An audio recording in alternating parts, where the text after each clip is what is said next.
지난 시간 우리는 모세와 여호수아가 이스라엘 백성들을 위해서 이 말씀으로 이 노래를 만들어 들려줌으로 그 노래가 증거가 되었다라는 말씀을 들었습니다. 오늘은 그 노래가 구체적으로 어떤 노래인지를 말씀하고 있습니다. 여러분, 오늘 이 시대는 어떻게 하면 과연 망하지 않고 잘 살 수 있는 그런 지혜가 절실히 요구가 되는 시대입니다. 그래서 우리는 이 지혜로운 사람을 대하면 굉장히 부러워하죠. 그리고 그 사람이 나와 가까이 있다면 나는 천군만마를 얻은 것처럼 의기양양하게 됩니다. 오늘 이 본문이 바로 그 지혜를 우리에게 알려주고 있는 말씀입니다. 이 본문은 하나님께서 이스라엘 백성들의 이 광야의 훈련을 다 마치게 하시고 이 가나안 땅에 들어가기 전에 그들이 훗날 이 가나안 땅에서 큰 위기를 당하게 됐는데 그때 이 노래를 기억하라고 알려주시는 겁니다. 하나님께서는 이스라엘 백성들이 이 가나안 땅에 들어간 후에 교만해져서 하나님의 말씀을 저버릴 줄 이미 알고 계셨습니다. 이스라엘은 그때 큰 위기를 당하게 되는 거죠. 그런데 이 위기는 적군이 침략해서라든지 아니면 경제적으로 살기가 어렵다든지 가뭄과 기근이 든 위기가 아니라 하나님과의 관계에서 생겨나는 위기입니다. 이스라엘 백성들은 이 가나안 땅에 들어가기만 하면 자신들은 하나님 앞에서 절대로 변하지 않고 끝까지 하나님을 잘 믿겠노라 이렇게 약속을 하지만 하나님께서는 저들의 본성을 이미 잘 알고 있기 때문에 그들은 하나님을 멀리할 거라는 사실을 알고 이 노래를 주신 것입니다. 여러분, 우리는 이 환경과 여건이 어려울 때보다 풍족하고 좋을 때 하나님을 믿는 것이 훨씬 더 힘들다라는 사실을 알아야 됩니다. 이스라엘 백성들이 이 광야에서 40년 동안 살면서 그들이 하나님을 믿는 것이 어려워 보였지만 실제로는 가나안 땅에 들어가서 그들이 모든 것이 넉넉하고 풍요로울 때 하나님을 믿는 것이 그야말로 뼈를 깎고 살을 도려내는 각오가 없으면 안 된다는 사실을 깨달아야만 했습니다. 그런데 그들은 그렇게 하지를 못했습니다. 여러분, 이것은 지금 저와 여러분에게도 마찬가지입니다. 우리가 이 어려울 때나 또는 병이 들었을 때 하나님을 믿는 것 밖에는 다른 길이 없으니까 그때는 막 기도하면서 또 하나님의 말씀을 들으려고 우리가 막 매달립니다. 그런데 복을 받고 나서 성공한 후에는 하나님 앞에 몸부림쳐야 할 이유가 없어지게 됩니다. 이때 자신을 자극하는 이 죄가 내게 들어와서 나는 죄를 생각하고 죄를 짓게 되고 하나님과의 거리가 멀어지게 된다는 이야기죠. 하지만 그때 자기 자신을 다시 한번 쳐서 복종시키고 하나님 앞에 내가 정말 말씀만을 붙들고 살아가겠다 이렇게 간절하게 기도한다면 하나님은 계속해서 이 복을 주시는 겁니다. 여러분, 이것이 바로 우리가 복을 받을 수 있는 비결입니다. 그런데 실제적으로 이게 잘 안 됩니다. 이 머리로는 알겠는데 내가 정말 잘 살고 또 조금 행복하다 이렇게 생각하게 되면 이 내 몸과 마음이 이 복을 받을 수 있는 길로 가지 않는다는 이야기입니다. 이스라엘 백성들이나 지금 우리들이나 일반입니다. 그래서 모세가 너희 장차 이스라엘 백성들이 하나님을 버리고 딴 길로 갈 것을 예방하기 위해 이 노래를 가르쳐 준 것입니다. 바로 이 노래가 우리가 위기에 처하게 될 때 그때 꺼내어서 불러야 하는 이 복의 노래, 우리의 노래가 되는 것입니다. 이 본문 1절과 2절에 이렇게 말씀합니다. 하늘이여 귀를 기울이라 내가 말하리라 땅은 내 입의 말을 들을지어다 내 교훈은 비처럼 내리고 내 말은 이슬처럼 맺히나니 연한 풀 위에 가는 비 같고 채소 위에 단비 같도다. 하늘이여 귀를 기울이라. 땅이여 내 입의 말을 들을지어다. 이렇게 하는 말은 하나님께서 저 하늘과 땅을 말씀의 증인으로 삼는 겁니다. 여러분, 하늘과 땅은 아무리 많은 오랜 세월이 흘러가도 변하지 않습니다. 그대로 남아 있습니다. 그런데 중요한 것은 교훈인 이 말씀은 하늘과 땅보다도 더 오래 살아있는 말씀이라는 겁니다. 영원토록 존재하는 말씀이죠. 그래서 이 말씀은 언제든지 효력을 발휘하고 언제든지 능력을 나타내는 말씀입니다. 이 팔레스타인 이 지방에서 농사를 짓는 농부는 이 하늘에서 내리는 비와 땅에 맺히는 그 이슬, 이 이슬이 식물들에게는 얼마나 중요한지를 잘 알고 있습니다. 비와 이슬은 바로 생명이 되는 겁니다. 누군가가 이 오랫동안 물을 마시지 못해서 지금 죽어가고 있습니다. 그때 어떤 사람이 이 모세의 노래를 기억하고 부르거나 또 이 말씀의 노래로 기도하면 하늘에서 단비가 내리고 땅에서는 이슬이 맺히는 그러한 기적이 일어난다는 사실입니다. 이것이 바로 생명이에요. 오늘 우리에게도 이것은 나타나고 있습니다. 이제는 도저히 살 길이 없다고 사면초가 상황에서 절망하고 있는 그 사람들이 말씀을 들으면 마치 반석에서 솟아나는 생수처럼 그 물을 마시게 되고 살 길이 열리게 되는 겁니다. 우리는 이 사실을 믿어야 됩니다. 왜냐하면 하나님의 말씀이 비와 이슬처럼 이것이 생명을 주기 때문입니다. 여러분, 지금 우리가 예배를 드리면서 말씀을 듣는 이유가 여기에 있습니다. 하나님의 말씀이 나에게 생명으로 다가오기 때문이에요. 말씀이 내 안에 들어와서 나를 살리는 것입니다. 비와 이슬이 없다면 사람에게나 동물에게나 동식물에게나 마땅히 죽어야 하는데 비와 이슬 때문에 내가 사는 거예요. 동식물이 살아날 수 있는 겁니다. 어제까지만 해도 마음이 답답하고 힘이 들었는데 오늘 말씀을 들으니까 마음이 뻥 뚫리는 것 같아요. 마치 지금 물속에서 숨을 쉬지 못해서 지금 견딜 수가 없는데 말씀을 들으니까 내가 숨을 쉴 수 있는 거예요. 이 말씀에 바로 능력이 있다는 이야기입니다. 죽어가는 모든 생명체에는 반드시 비와 이슬이 필요한 것처럼 이 말씀은 죽어가고 있는 그 영혼, 우리의 영혼을 살리는 것입니다. 여러분, 그래서 우리가 말씀을 듣기 위해 지금 교회로 나온 겁니다. 다른 이유가 없습니다. 우리뿐만 아니라 우리 주위를 둘러보면 지금 죽어가고 있는 자들이 많이 있어요. 저들이 살아있는 게 아닙니다. 죽어가고 있는 거예요. 그래서 그들을 불러내어서 나오도록 만들어야 됩니다. 숨이 곧 넘어가고 있는 그 사람을 내가 가만히 두는 것은 이거는 도리가 아니죠.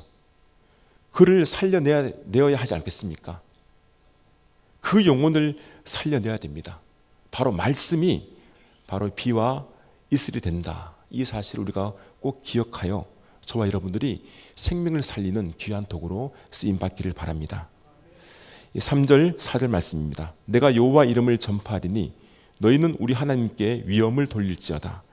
그는 반석이시니 그가 하신 일이 완전하고 그의 모든 길이 정의롭고 진실하고 거짓이 없으신 하나님이시니 공의로우시고 바르시도다. 여기에 여호와의 이름이 나옵니다. 이 당시 그 이름이라는 것은 개인을 드러내는 것이 아니라 그가 속한 소속을 나타내고 또 삶의 목표를 나타냅니다. 무슨 말인가 하면 옛날에는 이 개인의 이름이란 개념이 없었어요.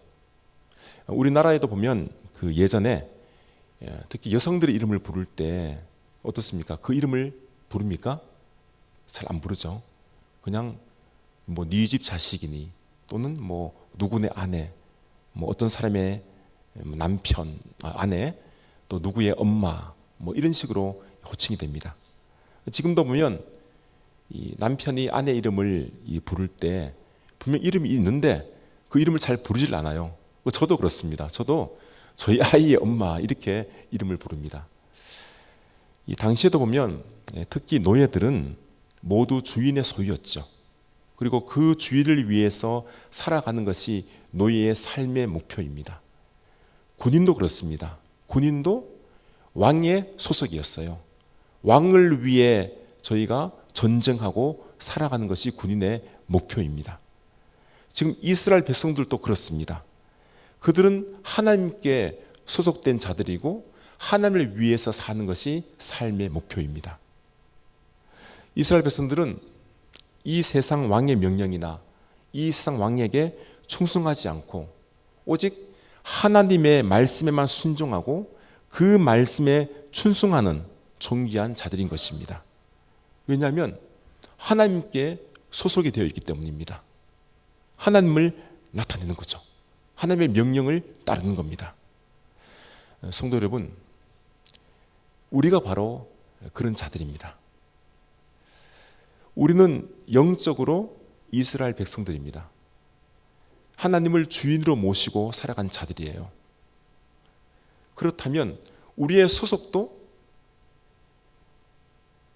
누구의 소속입니까? 하나님께 속한 거죠. 하나님의 자녀입니다. 우리가 사는 것도 내가 물론 살아가지만 나를 위해 사는 것이 아니라 하나님을 위해 내가 살아가는 겁니다. 삶의 우선순위가 참 중요합니다. 이 가정에서도 제1순위는 누가 되어야 합니까? 하나님이 되셔야 됩니다. 가정에 아버지, 엄마가 1순위가 아니에요. 하나님이 1순위입니다. 학생들이 학교에서 공부를 해도 그 1순위는 하나님이 되어야 됩니다. 공부를 잘해서 좋은 대학에 가는 것이 물론 목표이지만 그것을 1순위로 삼으면 안 됩니다. 하나님을 1순위로 삼아서 공부를 해야만이 하나님께서 합당한 은혜를 내려주어 그에게 맞는 대학에 보내시는 겁니다. 직장에서도 하나님께서 1순위예요. 상사도 1순위가 아니고요. 동료도 1순위가 아닙니다. 맡은 일을 잘 감당해야 하지만 지금 누구를 위해 내가 직장에서 일을 하고 있는가 이것을 잘 생각해야 됩니다. 보스를 위해서가 아니에요. 하나님을 위해서 내가 맡은 것을 최선을 다해서 일을 하는 겁니다. 우리가 살아가면서 여러 가지 일들을 한꺼번에 만날 수가 있습니다. 그럴 때 1순위를 잘 정해야 됩니다. 제1순위를 하나님께 우리가 두어야 한다는 말입니다. 이것을 잊지 마십시오. 아무리 바쁜 세상을 살아도 내 마음이 하나님께 있으면 하나님이 나의 1순위가 되는 겁니다. 하나님 제일 중심으로 내가 모시고 살아간다면 하나님께 예배드리는 것을 내가 가장 기뻐하게 되는 것이죠. 우리가 그래서 삶의 목표가 어디에 있는지 그리고 저와 여러분들이 어디에 속해 있는지를 분명히 알 수 있기를 바랍니다. 4절에 보면 하나님을 이 반석이라고 소개하고 있습니다. 이 반석은 바위를 말합니다. 예수님께서 베드로에게 이렇게 말씀하셨습니다. 베드로야, 내가 이 반석 위에 내 교회를 세우리니 음부의 권세가 이기지 못하리라. 이 베드로라는 이름의 뜻이 반석입니다. 이 반석 위에 교회를 세우게 되면 어떤 풍파가 막 몰아쳐도 결코 흔들리거나 넘어지질 않습니다. 굳건히 서 있기 때문에 음부의 권세가 이기질 못합니다. 반석 위에 세운 교회, 반석 위에 세운 집, 절대로 넘어지거나 무너지지 않습니다.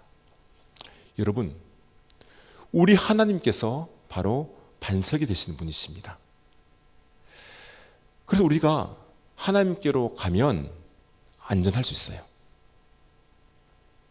세상에 어떤 어려움이 있다 할지라도, 고난과 아픔이 찾아와도 하나님께로만 가면, 내가 예수님께로만 가면 세상이 나를 어떻게 할 수 없습니다. 예수님께로 가는 것이 중요합니다. 예수께로 가면 나는 기뻐요. 걱정 근심 없고 정말 즐거워. 예수께로 가면 나는 기뻐요. 나와 같은 아이 부르셨어요. 저와 여러분들은 하나님 보시기에는 다 아이예요. 다 어립니다. 하나님이 우리를 부르셔요. 하나님께로 부릅니다. 그리고 우리는 반석이신 하나님께로 가면 기쁜 거죠. 어떤 염려와 근심이 있다 할지라도 하나님께로만 가면 모든 근심이 사라져 버립니다. 우리에게 기쁨을 주시는 분이 바로 반석 되신 하나님이십니다. 하나님께 우리가 반드시 가야만이 세상의 모든 풍파를 우리가 이길 수가 있습니다.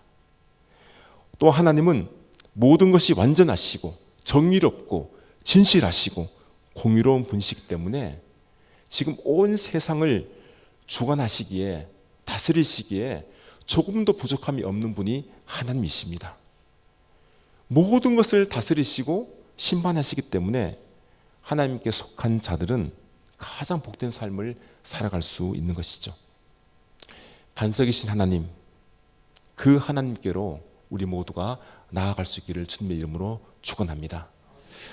여러분, 그런데 이스라엘 백성들은 하나님께로 나아가질 못했어요.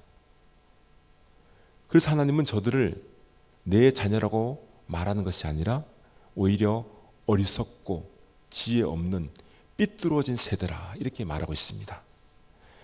하나님은 저들이 이렇게 될 줄을 미리 아셨습니다. 그래서 모세에게 노래를 가르쳐서 자기 자사손손 대대로 이 노래를 부르게 하신 거죠. 하나님께서 옛날에 너희 조상들에게 어떤 일을 행하셨는지, 어떤 위엄을 보이셨는지 알게 하라는 겁니다. 이 본문 7절과 말씀에서 8절과 말씀에서 그렇게 말하고 있지 않습니까? 옛날을 기억하라. 역대 연대를 생각하라. 내 아버지에게 물으라. 그가 내게 설명할 것이요. 내 어른들에게 물으라. 그들이 내게 말하리로다. 지극히 높으신 자가 민족들에게 기업을 주실 때, 인종을 나누실 때 이스라엘 자손의 수요대로 백성들의 경계를 정하셨도다. 우리는 세상에 이 두 개의 나라가 있다는 사실을 알아야 됩니다. 하나는 눈에 보이는 나라예요. 근데 그 나라는 권력과 힘이 중요합니다. 지금 우리가 보고 있는 이 나라, 이 세상이 바로 권력과 힘이 중요한 나라입니다. 다른 하나는 눈에 보이지 않는 나라예요. 이 나라가 바로 하나님의 나라입니다. 이 나라에서 가장 중요한 것은 하나님의 말씀입니다. 세상 사람들의 눈에는 이 하나님의 나라가 아무것도 아닌 것 같아요. 보니까 힘도 없어요. 그리고 가진 것도 없어요. 그냥 무능력한 것 같습니다. 그런데 하나님께서는 이 나라를 오래전부터 계획하셨습니다. 오히려 세상 나라가 존재하는 이유가 바로 하나님의 나라를 위해서입니다. 다시 말하면 세상 나라는 하나님 나라의 들러리밖에 되지 않습니다. 여러분, 애굽의 이 바로 왕이 얼마나 대단한 권세를 가졌습니까? 얼마나 능력이 있는 자입니까? 그런데 결국에는 이 모세의 출애굽 역사의 들러리밖에 되질 않았어요. 그래서 하나님은 이스라엘 백성들에게 너희의 정체성에 대해서 알고 싶으면 아버지에게, 어른들에게 물어보라는 겁니다. 왜냐하면 이스라엘의 역사 자체가 바로 하나님의 역사이기 때문입니다. 하나님 나라의 역사이기 때문에 그것을 물어보면 자손들에게 가르쳐 준다는 거죠. 성도 여러분, 이스라엘 역사는 이스라엘에게만 해당이 되는 것이 아닙니다. 말씀드렸듯이 우리가 영적 이스라엘이기 때문에 우리에게도 이 역사, 하나님의 역사는 해당이 됩니다. 이스라엘 역사는 오늘날 신약의 역사로 또 교회의 역사로 고스란히 넘어왔습니다. 그래서 우리가 아브라함의 자손이 된 것이고 아브라함이 받았던 그 복을 우리가 받고 있는 겁니다. 그 복이 지금 우리에게로 넘어온 것입니다. 그래서 우리가 다른 사람을 축복하면 그 축복이 그 사람에게 임하게 되는 거예요. 반대로 우리가 다른 사람을 저주하게 되면 그 저주가 그 사람에게 가는 겁니다. 여러분, 우리의 입에 권세와 능력이 있어요. 이 사실을 알아야 됩니다. 그래서 함부로 다른 사람을 욕하면 안 돼요. 저주를 하면 안 됩니다. 우리는 그 사람을 위해서 축복, 복을 빌면 그 사람이 복을 받게 되어 있습니다. 그 사람에게 정말 저주하게 되면 그 사람이 망하게 되어요. 우리가 그만큼 능력 있는 중요한 영적 자녀가 되었다는 사실을 우리가 기억을 해야 됩니다. 하나님께서 이 민족들에게 기업을 주실 때에도 또 인종을 나누실 때에도 중요한 기준점이 있는데 그 중심이 바로 이스라엘 자손입니다. 결국 이스라엘이 이 세상 모든 축복의 중심이 되는 거죠. 이 세상의 모든 축복이 이스라엘 안에 있는 겁니다. 그래서 세상이 복을 받으려면 이스라엘의 이 복이 넘쳐 흘러가야 돼요. 여러분, 지금 이 팔레스타인 그 지역에 있는 그 이스라엘 맞습니다. 저 이스라엘이 복을 받아야만 합니다. 그 이스라엘이 평화의 도시가 되어야만 합니다. 그래야만 세상의 모든 민족이 이 복을 받을 수 있는 거예요. 그래서 우리가 이스라엘 위해서 기도를 해야 됩니다. 전쟁과 분쟁이 그 지역에 일어나지 않도록 저들이 하나님께서 주시는 복을 받을 수 있도록, 그래서 세상을 향하여 그 복이 흘러갈 수 있도록 우리가 지금 기도를 해야 됩니다. 그리고 중요한 것은 뭐냐면 지금 우리가 영적 이스라엘 백성이 되었어요. 믿는 자들이 이스라엘 공동체가 된 겁니다. 그래서 우리가 아브라함의 자손이죠. 우리에게서 이 복이 세상으로 흘러가야만이 세상이 복을 받아요. 세상 사람들이 복을 누리며 살 수 있게 됩니다. 그렇기 때문에 우리가 먼저 복을 받는 것이 중요합니다. 여러분, 어떻게 하면 우리가 복을 받겠습니까? 우리에게 복이 있어야 되죠. 하나님 주시는 그 복이 있어야 우리가 축복할 수 있지 않습니까? 그런데 하나님은 복을 받을 수 있는 그 비결, 그 방법을 우리에게 분명하게 말씀하셨습니다. 우리는 너무나 잘 알고 있어요. 그것은 바로 하나님의 말씀을 듣고 그 말씀에 순종하여 지키는 겁니다. 이것이 오늘 본문에서 또한 이 신명기 전체에서 말씀하고 있는 가장 중요한 핵심이에요. 말씀을 따라 지키면 복을 받습니다. 반대로 말씀에 불순종하면 저주를 받는 거예요. 하나님께서는 이처럼 귀하고 좋은 복을 저와 여러분들에게 주시기를 원하십니다. 그래서 이렇게 말씀하시죠. 마지막 9절에 보면 여호와의 분깃은 자기 백성이라 야곱은 그가 택하신 기업이로다. 이 분깃이란 말은 재산의 이 몫을 유산으로 주는 것이 분깃입니다. 하나님께서 나누어 주시는 그 유산이 바로 이스라엘 자손들이라는 거예요. 쉽게 말하면 하나님의 재산은 이스라엘입니다. 이스라엘 백성들입니다. 그 백성들이 하나님의 기업이 되는 겁니다. 성도 여러분, 믿는 자들인 저와 여러분도 하나님의 분기심을 잊지 마시기 바랍니다. 저와 여러분은 하나님의 가장 소중한 재산이에요. 보물입니다. 이걸 늘 기억하고 잊지 말아야 됩니다. 아무리 지금 살아가는 것이 좀 어렵고 남들이 보기에 형편없다 할지라도 아닙니다. 예수 믿고 구원받은 자들, 영적 아브라함의 자손이 된 우리들은, 믿는 자들은 하나님께서 보시기에는 가장 귀한 존재예요. 내가 보물입니다. 우리는 떳떳하게 정말 보물답게 우리가 살아가는 거죠. 하나님께서 저와 여러분들을 정말 아끼시고 귀하게 여겨주신다는 것을 꼭 알 수 있길 바랍니다. 그래서 우리가 늘 하나님 안에 머물도록 노력을 해야 됩니다. 하나님을 떠나서는 우리가 살 수 없는 거예요. 오늘도 우리에게 주신 말씀을 잘 기억하시고 마음에 새기셔서 나 자신이 하나님의 분기시며 하나님의 기업임을 알아 하나님을 기쁘시게 하는, 그러므로 하나님께 사랑받는 저와 여러분 모두 될 수 있기를 주님의 이름으로 기원합니다.